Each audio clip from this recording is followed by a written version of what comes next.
Afternoon, everybody. Can you hear me? Yes. You can? You can't? You can't. Okay. How about now? There's a button on the bottom. I forgot. I'm Felicia Cathcart in clinical operations. I'm the one of the ambassadors for diversity and inclusion in our functional group. I want to introduce to you Dr. Tema Okun. I had to make sure I got that right. Who has been working over 30 years as a trainer, facilitator, and coach on issues of racial justice and equality. Dr. Okun currently leads the Teaching for Equality Fellows Program over at Duke. And that group works with faculty seeking to develop stronger skills about teaching race and racism across lines of race, class, and gender. She was a member of the educational leadership faculty at National Louis University in Chicago. She taught undergrad, master's, and doctoral level students in education and educational leadership. Dr. Okun is the author of the award-winning book, The Emperor Has No Clothes, Teaching About Race and Racism to People Who Don't Want to Know. I love that title. And she regularly publishes on the pedagogology of racial and social justice. She is also active in the Triangle chapter of Showing Up for Racial Justice, whose mission is to organize white people to show up for racial justice. Please welcome Dr. Tema Okun.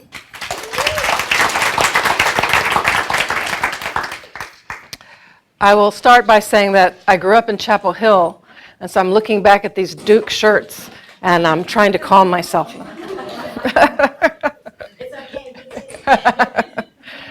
So I'm very, very honored to be invited to speak with you today, and I know that because you all chose to come, you're the very people meant to be here. You're the very people meant to lean into this question, because my talk today is about the stake that white people have in racial justice. You're the very people meant to lean into this challenge, this imperative to build a better world for ourselves and for each other. I realize that a few of you may have come planning to judge the merits of what I have to say, to raise questions. You're also very welcome, and chances are whatever questions you have about what I want to say here, I'm also wrestling with myself. I'm going to tell you stories, and I'm going to draw conclusions, and I'm going to invite you to consider what I have to say and how it resonates or not with your own experience. And as I make my way through my remarks, please know I'm not here to fix you, to save you, or to set you straight. One of the challenges of giving a talk about white supremacy and racism is that so often people, particularly white people, think I've come to tell you what's wrong with you and chastise you to do better. Often people of color hope that is what I've come to do, and I certainly understand this desire, for we do, those of us who are white, perpetuate racism, and we can never, those of us who are white, know what it is to be on the receiving end of our racism, both directly and indirectly on a daily basis. I'm here, though, because I believe in the power of both and. We are both swimming in white supremacy, and we are also yearning to be whole. In our short hour together, we have an opportunity to break through the isolation of a culture that really doesn't want us to talk about what matters and makes us afraid to talk about what matters. In our short hour together, we can choose to open to our shared yearning and our shared curiosity about the stake that we have, those of us in the white group and all of us in racial equity and justice. So first, I invite you to look around and see who else is here with you, knowing that together, look around, we can be the change we want to see in the world. Because we do need a change in the world, and I believe our very survival depends on it. And here are some of the reasons why. White supremacy and racism are alive and well.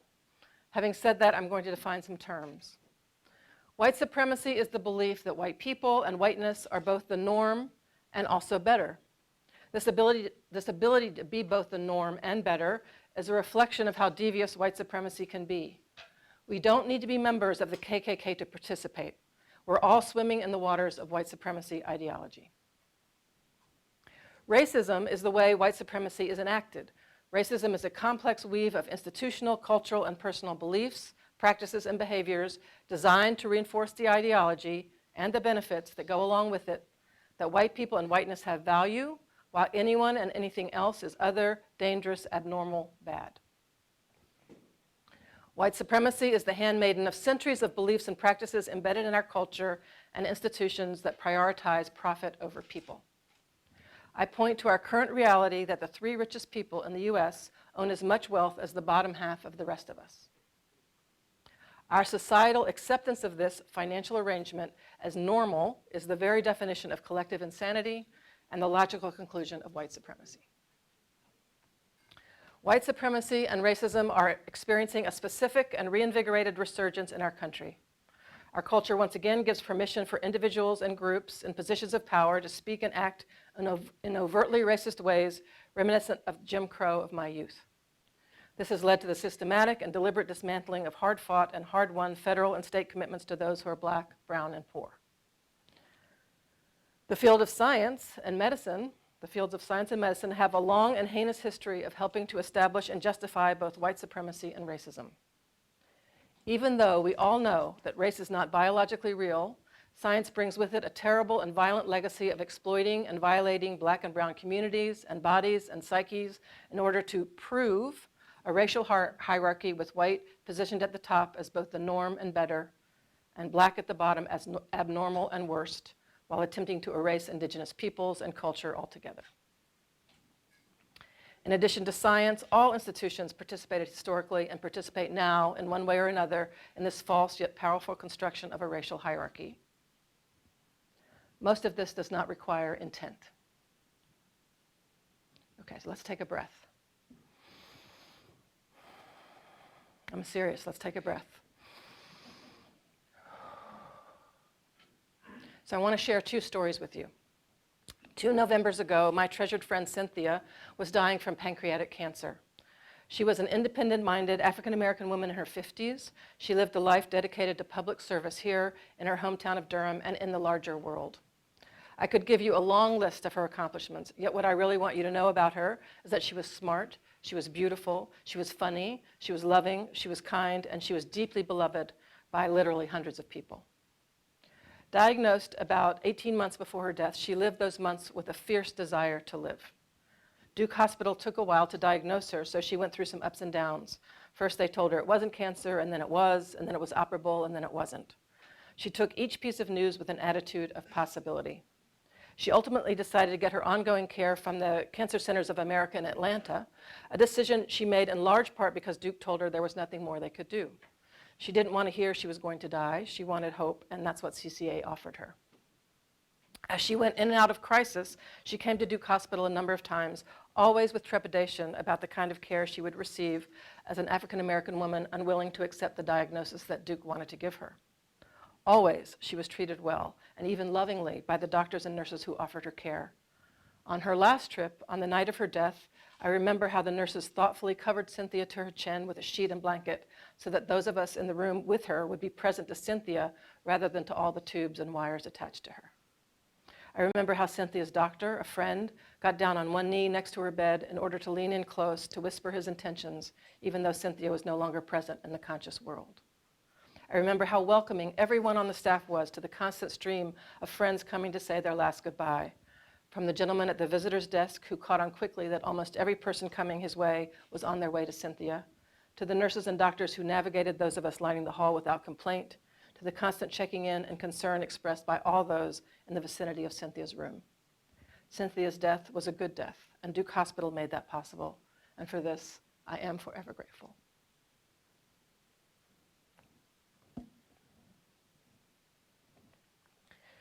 Now for my second story. As you heard in my introduction, I'm one of the facilitators for Duke's Teaching for Equity Fellows program, which just concluded its 3rd year. This past year, we held our first cohort for health educators in the nursing and medical schools. As part of the program, we invite students of color to share their experiences directly with faculty. This session is always very heartrending as we hear powerful testimony from students of color about their realities at Duke.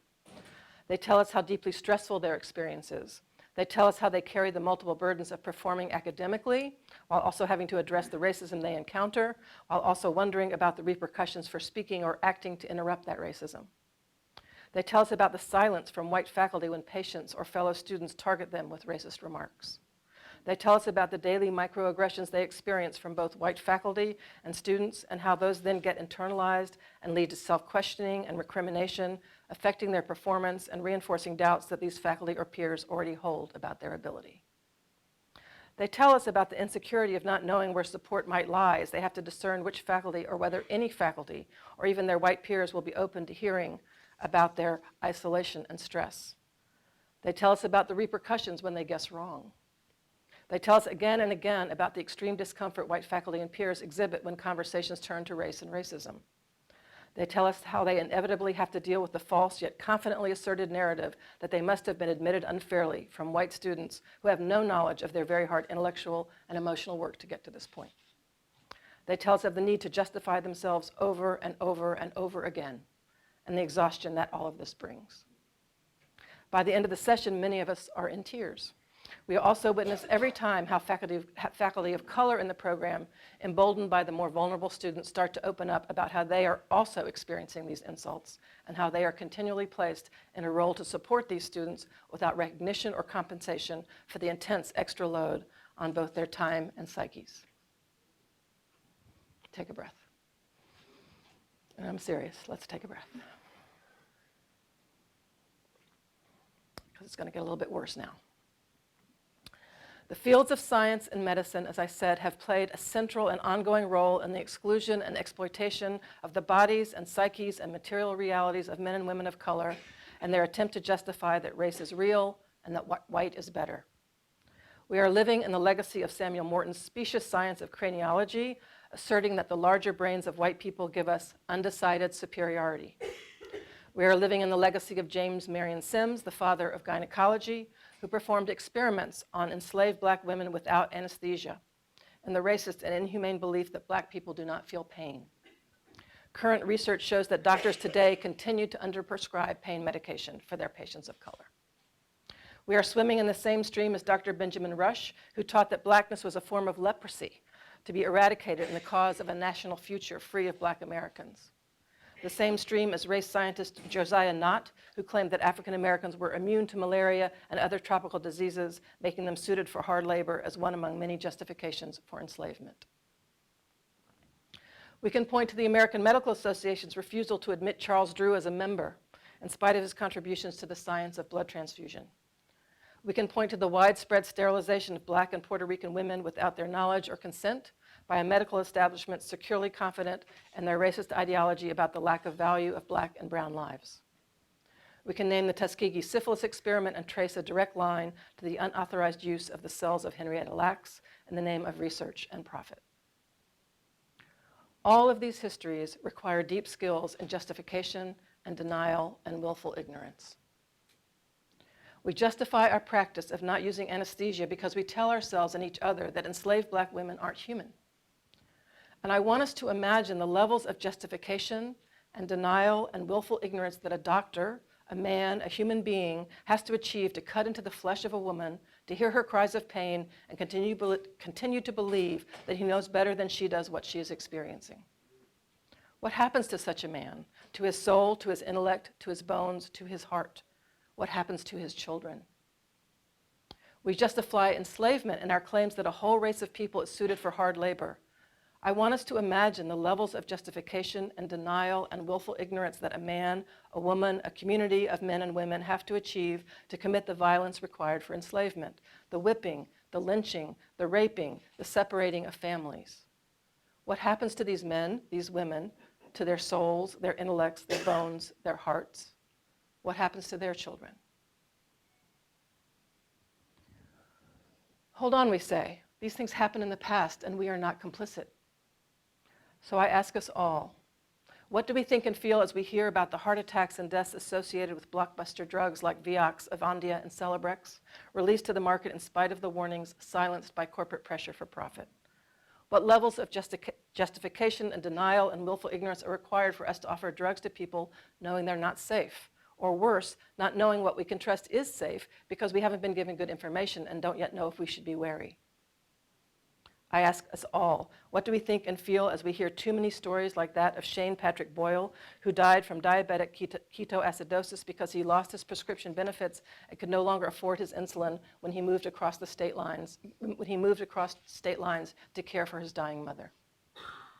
I ask us all, what do we think and feel as we witness immigrant children ripped from their mothers and fathers at our border, knowing the deep love we have for our own children as we try to hold the unimaginable wrenching of heart and mind and body of such unthinkable separation? What levels of justification and denial and willful ignorance do we have to achieve as we witness our leaders cite as excuse the Bible and the law to replicate what our ancestors did over 200 years ago when they sold children off from their mothers and fathers on the slavery auction block? How do we continue to excuse the excruciating? These current realities require deep skills in justification and denial and willful ignorance. These current realities require a sacrifice of soul, a betrayal of intellect, a twisting of bodies, and a death of hearts. These realities are the legacy that we leave our children. Take a breath. I'm saying that to myself as much as to you. What I want us to understand is how white supremacy and racism have honed and conditioned our ability to justify that which cannot be. How white supremacy and racism have conditioned us into justifications and denials and willful ignorance that make us complicit, that rob us of our humanity, and that threaten our futures and those of our children. This, my dear ones, is the rub.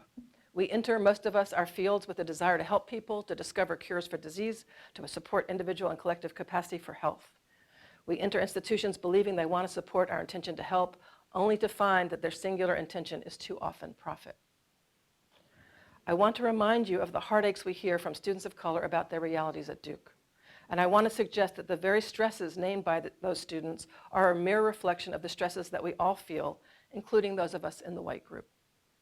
Even as we move through the world with our deep ignorance about our own conditioning into and collusion with racism, many of us in the white group also feel isolated and vulnerable and inadequate. And because we're white, and because we're taught we're normal, and because we're led to believe we are better, we also feel shame or think it's our fault because we're so confused about our inability to belong to a system that was designed, at least in theory, for us. This is because white supremacy was designed to confuse us, posing as professionalism that wants to pretend an invulnerable objectivity in the name of profit. So we forget it's not unprofessional to be human, to prioritize human connection with each other rather than the bottom line. White supremacy was designed to confuse us, pushing us to value control and mastery.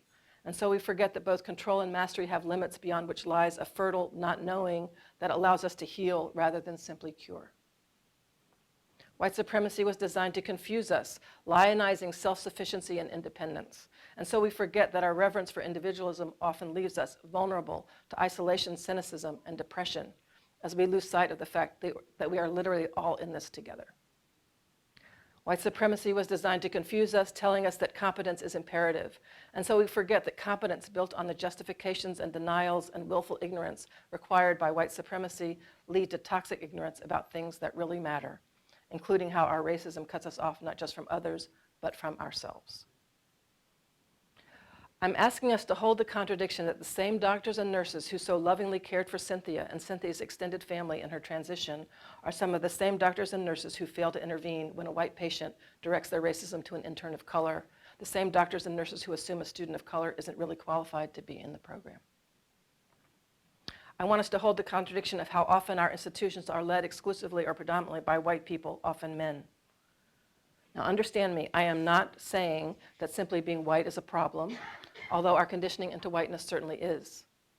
I am suggesting that we live in a world that assumes because we're white, we have all the knowledge we need.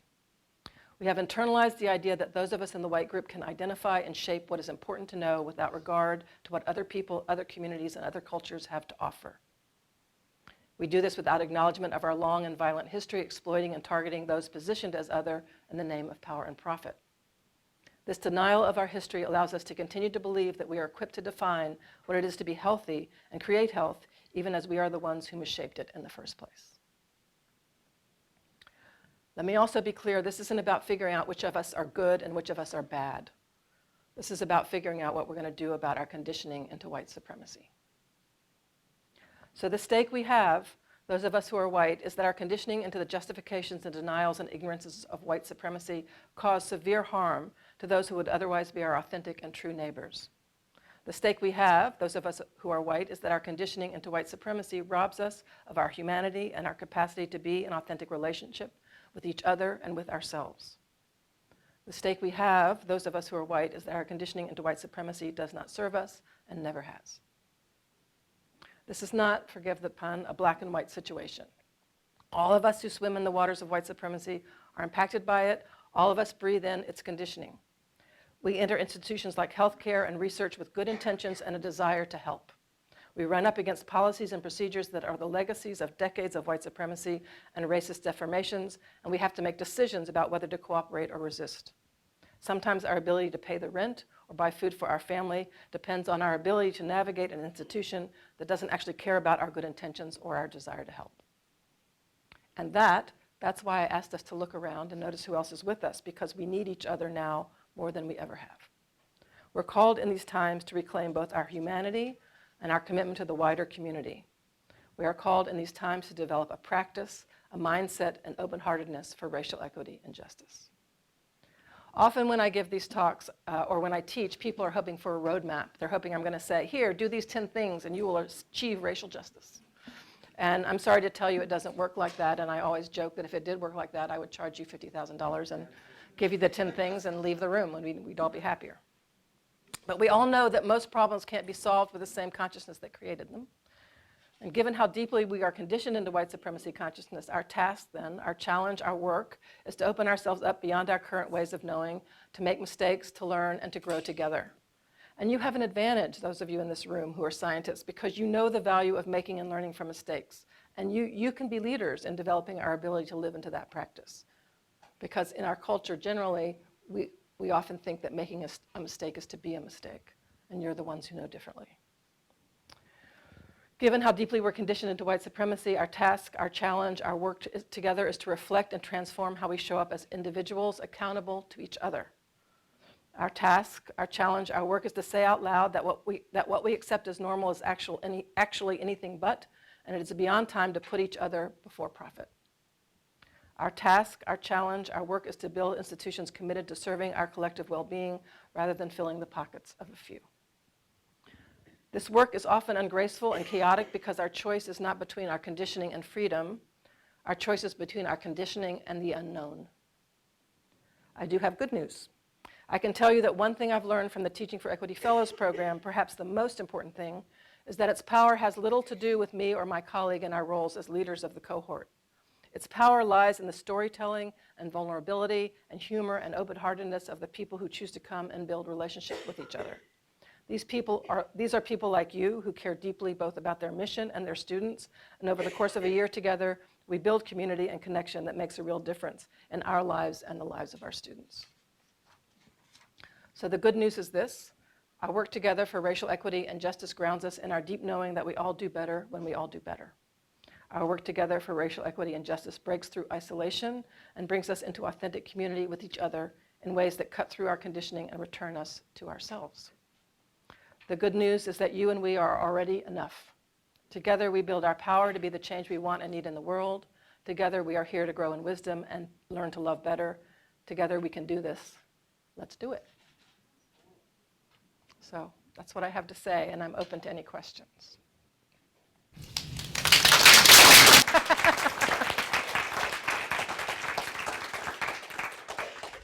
And we also have Kenny Raley here, who's part of the Teaching for Equity program, and if you have questions about that. Don't be shy. Or do be shy, it's fine. I was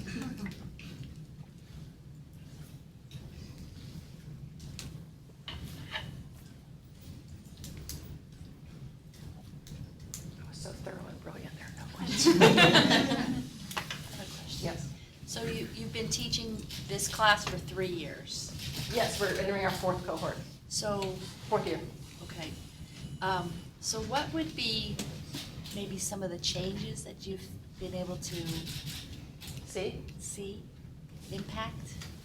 I hope. I'm going to ask Kenny if he can answer the question, then I'll answer it from my point of view. So the question is, what changes have you seen as a result of the program? Put me on the spot right at the beginning. Wait, here I come. I probably need the mic, although I talk loud.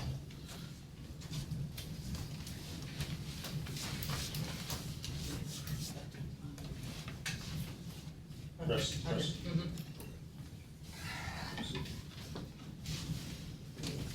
Oh, that's not where we're gonna go. I talk loud. So, the first thing I guess I would have to say, I feel awkward standing like that. Come here. Now come up there? Yeah. Oh, come on, Tim. I think the first thing that I noticed in terms of changes was more so a change in me. As an African-American male, the assumption may be that perhaps when it comes to topics specific to race, that maybe I've got it figured out more than many. And I found, as I engaged with my colleagues in the School of Medicine, the School of Nursing, from all different backgrounds, that isn't always the case. So I celebrated an opportunity to dive deeper into things that perhaps I thought I knew or I have been engaged in throughout my life as a result of navigating this place as a person of color. So the first change was just more of an opening of the channels so I could hear a little bit better. Not only stories from people of color, but also stories from majority individuals that were caught in this mess with us, so to speak. And learned how do you engage better in these difficult conversations around touch points that I've experienced throughout my life in a way that allows us both to grow. So that experience of meeting with, how many people was it that we met monthly? 20. 20 individuals every month was powerful in that way. I think the other thing that I got better at was also listening to myself when things were happening, that I would often say, well, is this potentially something that is a microaggression or racially motivated? And say, no, don't, it's not that. People are well-intended, and that's fine and true, but sometimes it also helped me in validation that, we've got a lot of work to do. And the things that I had sometimes occasionally experienced mattered. And it was okay to feel what I felt and process it and learn how to get support when I needed it and be willing to open up about things that were happening and admit that we've got a long way to go. And that's okay. It doesn't mean that people are bad. It's just, if anything, it gave me inspiration to work harder in this work. So please don't ask me to speak again. Okay. The other thing I would say is I'm giving this talk. Whenever anybody asks me to give a talk, it's always about the stake. This past year, it's always been about the stake that we as white people have in racial justice, because I'm trying to work out how to talk about this, because I feel like it doesn't work. It has not worked, from my perspective, for white people to be doing this work because we think we're helping people. It becomes very patronizing very quickly, and to think that we're acting out of some kind of moral imperative. Not that there's anything wrong with the moral imperative, but I want us to be clear that we actually have a direct stake in this. And so I was talking. So these talks are going to end up in a book that Duke University Press has said they're interested in publishing. Yay me. And I'm still so impressed with myself that I'm an adult in any kind of way. But when I was talking to the editor who's working with me, she was asking me to, like, what is the stake? She's a woman of color. What is the stake?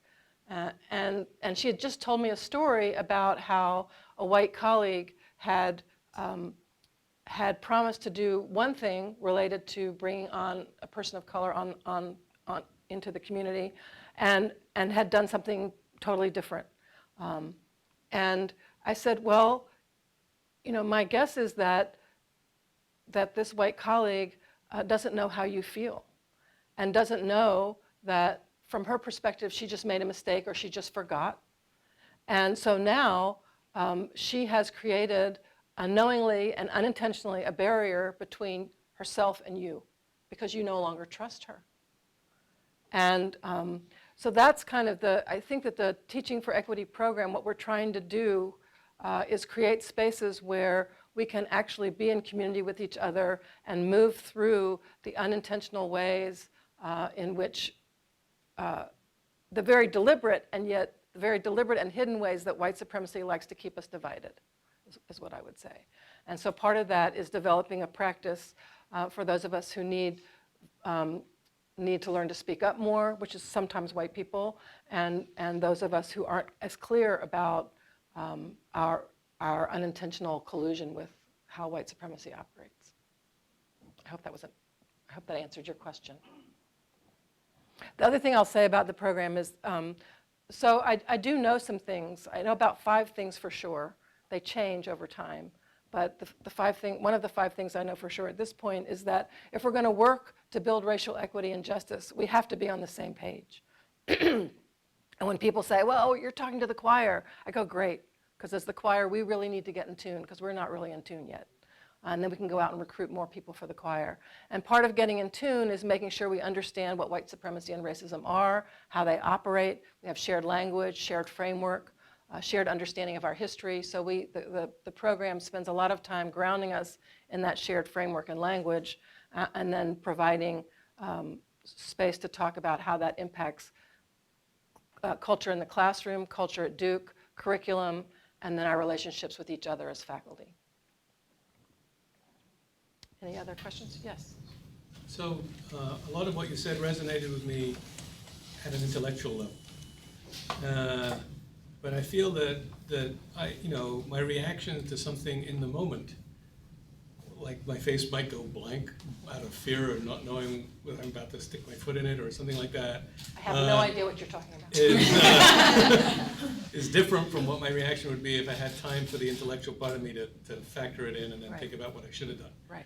So, any way to get around that problem? Because it seems like I create more problems with my immediate reaction that then I can solve. Right. Right. Well, again, I mean, I'm going to sound like a broken record at the end, but that's why I think it's so important for us to be in community with each other. Because as we build trusted relationships with people and develop the capacity to really talk about how race and racism show up, then we can go to each other and go, I just did this thing. What do I do now? And you can start to collaborate and strategize with each other, both on our personal behaviors and then on the sort of department, institutional behaviors and on the culture. So, yeah, I mean, I think we're all conditioned into it. So I think that to catch our conditioning and to help each other to do that is really important work. But it's hard to do alone. I think the self-growth that Kenny talked about, I think my experience for myself and then what I've seen with other people, both students and peers, is that our ability to develop our hearts and our skills happen on a personal level much better in community, or I don't like to use better, but it's really supported in community. So that would be, think about, does this room want to start, meeting and talking to each other? Like, how can you, and here's the thing. The challenge is that white supremacy sets up institutions that don't give you time. And that, I think it's not intentional and it is deliberate, right? We don't have time to do the things that actually matter and allow us to connect. And that's why I'm in such awe of nurses and doctors when I see you make the time. I'm not actually in a relationship with research scientists, so I haven't seen you at your desks, but to make the time to say, I'm going to make connection, regardless. And that connection includes with each other nurses, other doctors, other people, staff, janitors, people in the building, because that's where healing happens. We can be curing, but what we need is healing. Over here and then here. So I've got a statement and a question. Sure. And disclaimer, I've known Thelma a long time, and she is one of my racial equity, civil rights heroes. Sheroes. Thank you. And my statement first is that one of the things that white people don't realize because they don't have to is the fact that we all have these great intentions, but we don't carry it through to look what the impact is. Yeah. And so with white liberals, I work with two different groups, people at the coast who live in trailers and people who live in Durham, who are fairly affluent. White liberals think that they're doing a good job because they're out there with really good intentions. They wanna, get affordable housing, give this community this and that, but they don't ask the communities what they want. And we really have to learn to make relationships and listen to the people, expand our communities. So that's my statement, because I always gotta make one. And my question is, will this teaching fellows, will this program grow? Is it intended for other areas as well? Well, what I can tell you is that we started the first year with 1 cohort, and we're starting our 4th year with 4. No, 3. My math is terrible. I got an F+ in math. I can't even count up to 3. 3 cohorts. And we're entering more schools. So I think that is the intention and hope, yes. Yeah. I do want to say something. First of all, so this is really, Kathy's making a really important point that intention is not the same as impact. And we can have really good intentions and have harmful impacts. And we all know that, we know that from our relationships with each other when we had a good intention and we pissed somebody off and we didn't mean to. So being able to understand the difference is important. I also want to say something about white liberals because my parents were white liberals. And I used to be very judgmental about white liberals. I'm not saying that you were. I'm just saying it made me remember how judgmental I used to be about white liberals until I realized I'm the daughter of white liberals and that maybe I should change my tune. And I guess what I want to say is the second thing that I know for sure is that whatever our racial identity, we need to really understand that we're all on different places in our journey of understanding how racism and white supremacy work, and that it does not serve us to call people out in ways that disregard their humanity, if that makes sense. That I used to be, I'll explain this way. So I've been doing this work a really long time. I will also say I'm a very slow learner. So when I first started doing the work, my colleague and mentor was a man named Kenneth Jones, who died in 2004. And Kenneth was an African-American man, about 2 years my senior, a lot wiser and much more experienced than I was. And he said to me, Tema, we're going to go do these workshops. We were doing community work then. And we're going to caucus. We're going to have a people of color caucus, and you're going to lead the white caucus. And all that meant was that we were going to gather in racial identity groups and talk about our relationship to racism and white supremacy. And I was going to do whatever Kenneth told me because I respected him so much, but I didn't want to do that. How was I going to prove to people of color that I was one of the good white people if I was in a room with other white people and they couldn't see how good I was? It was like, I don't want to be with other white people. Ooh, that's icky. But I did it because Kenneth told me to.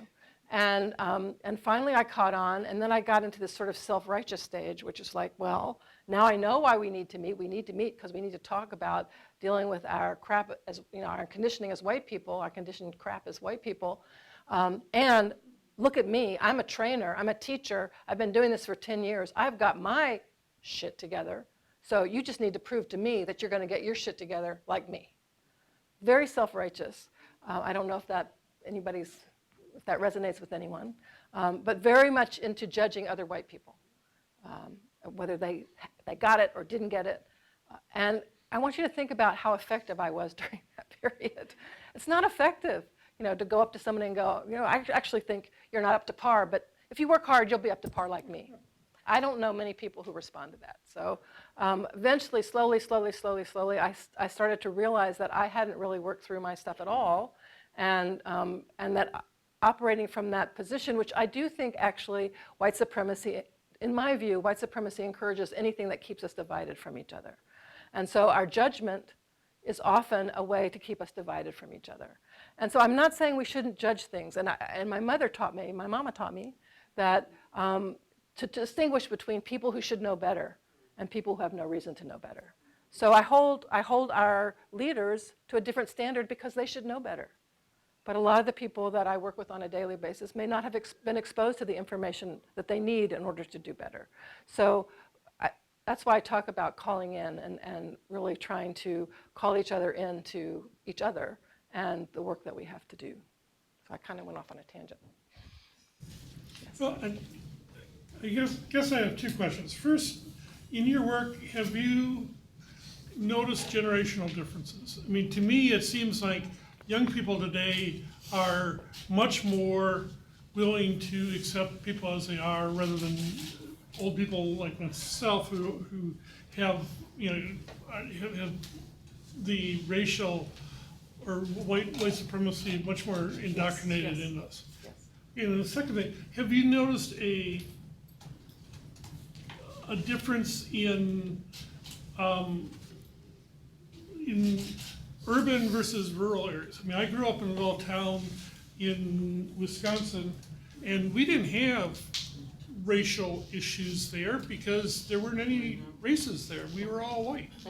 And, the few times that a person of color came to town, it was a very subtle thing, but they were made to feel very uncomfortable so that they didn't stay around very long. So therefore, we had no racial problems at all. I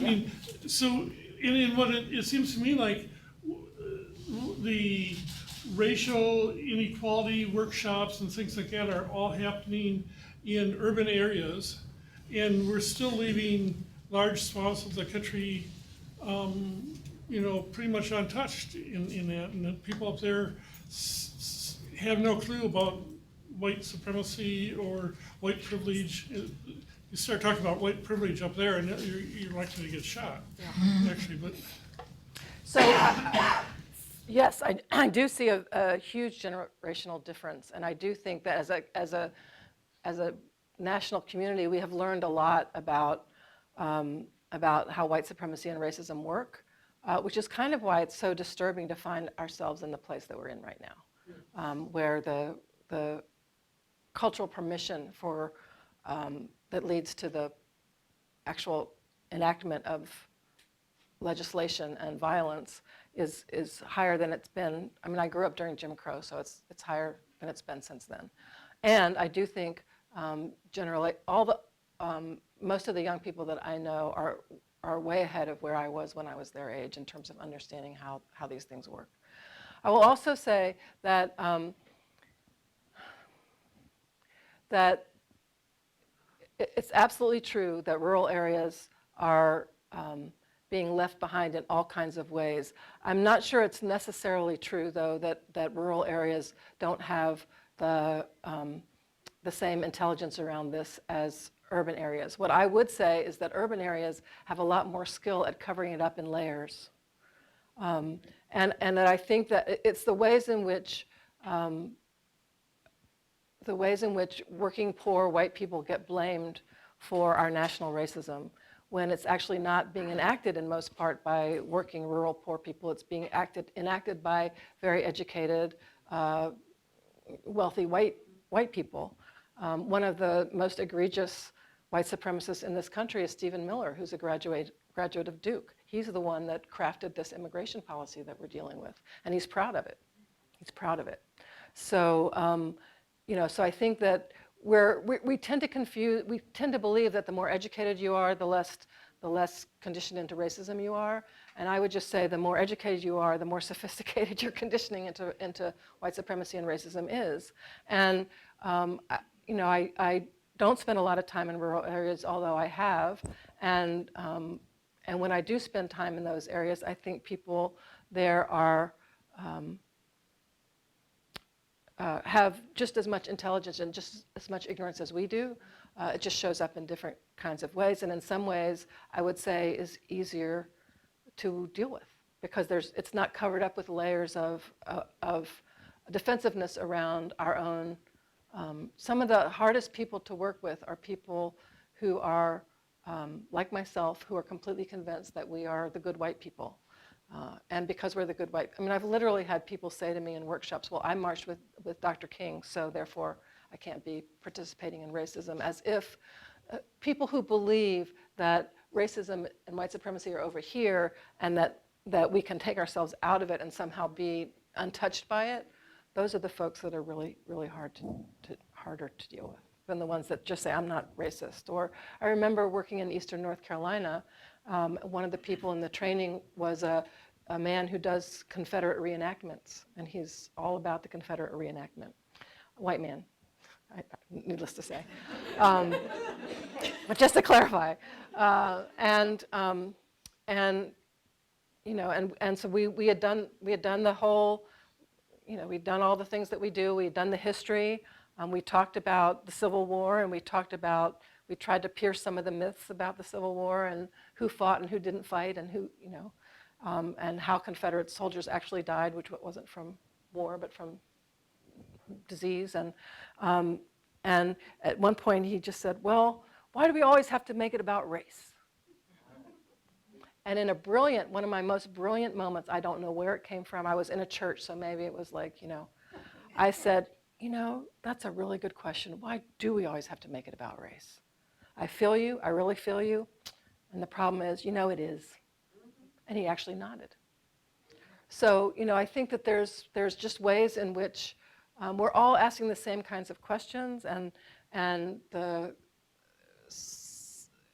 what the reason that we need each other and the reason we need to be in community with each other is so that we can actually answer them honestly and without fear, because white supremacy feeds on fear. Yeah. I have a question on one of the things that you had commented, which is it's wrong, or maybe not wrong, or why you should not have a moral imperative. For example, as a researcher at Duke, I see there's Duke here, there's the North Carolina Science and Math Academy there, and then there's DPS, Durham Public Schools. And the amount of inequity between Duke and, say, I'll use like Shepherd Middle. Yeah. You know, students at Shepherd Middle think that Duke is a building and a basketball team. Yeah. That's their concept of what Duke is. And the level of inequity, what is wrong with feeling a moral imperative when seeing that level of inequity? Nothing. And I misspoke. So I mean, I think my fear is that if we're not, that a moral imperative can be one of the reasons. And there's something in me that I'm still trying to articulate.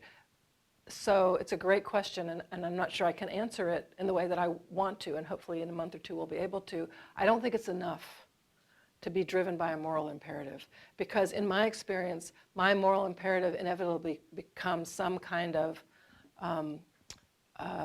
here, let me help you on my terms, without actually seeing you, or without even considering that maybe your reality should be centered and mine should not be. I mean, the other thing that's so devious about, and I had this in my talk and then I took it out because it was getting too long, but whenever we do, almost always, whenever I see people putting together a racial equity initiative, and in schools particularly, the driving assumption is that whiteness is normal and the goal is to bring people into it. Let's lift people into it or bring people into it, without any acknowledgement that actually what we've created as school often doesn't make sense for anyone. And what would it be like to center or to think about what is it that that Black communities, that Indigenous communities know about learning that could shift the whole way we think about school. And we don't ask those questions because we're so, whenever I hear that a committee is called the Diversity and Inclusion Committee, I want to scream. You know, it's like, diversity is great, but what are we including people into? Like, look around, people. Do we really want to include people into this? And my answer is no. I don't want to be included in this. I want to transform this. I want to have healthcare systems where people feel free to give Cynthia the kind of care that she had, where people don't have to, you know, choose between caring for their mother and getting their diabetes medicine. So there's nothing wrong with the moral imperative. It's a very important piece of it. And I'm trying to figure out how to talk about how it needs to be that and more. That's what I would say. I think we have time for 2 more, maybe? Just real quickly on the moral imperative also, what I was thinking is for me, it's kind of like, once it's something to work towards, it's good, but once you rest into a story, then you're not engaged in the continual revelation of what's going on. Yeah. Also, I was thinking how at the beginning there was the discussion about intention, like we have good intentions, and I was thinking about how me going through that was always, yes, that's how I was raised, and yes, I know, I know more than, some and all this kind of stuff, and I have good intentions, but if we could get to the point where we assume we have good intentions, we all assume that, we know that, and that we assume we're going to make mistakes. Yeah. Not like, oh no, I made a mistake, but that's our growing point. If we don't make mistakes, you don't have a growing point. And if we can share that with others, or have relationships where you can say, can we really just say these things and it's okay? We can agree, to tell me if I said something and I'll tell you, or whatever. But just rest in the intention and rest in the mistake as well. I would say that the third thing I know for sure is that part of this, one of the skills that has proven helpful in doing this work is this ability to hold contradictions, so that intentions are not the same as impact, and intentions matter. Both those things are true, right? So yeah, thank you. I see some people are starting to leave. I realize you all are on tight time. I was going to finish with the poems. Is that okay? So I'm a poet. And whenever I give a talk, because you're a captive audience, you have to listen to my poem. And this is called I Love the Fighters. I love, and this comes from it's a found poem, which means I pull the words from a song or a poem and then I rearrange them. And this is, I don't know if people know the Dixie Chicks. They have a song called I Don't Want to Make Nice, so this is from that. I love the fighters who don't want to make nice, who are mad as hell, who are through with forgive and forget. I love the mothers and the daughters who sing out, who shout out, who say what needs to be said, even when we don't want to hear it. The world is waiting for babies to wake from a sleep of doubt and regret. The world is waiting for us to bring ourselves back to life and ask why and when and what. We are ready to teach a new story, the not nice story of this world. And then, only then can we be sure we've turned around, turned everything around, leaned over the edge, healed hell, made up minds that can figure out the difference between the perfect and the right. We might be late to our own madness, and still, I think that nothing is waiting that we are not ready for. Thank you so much. I really appreciate it. Great questions, talking with you.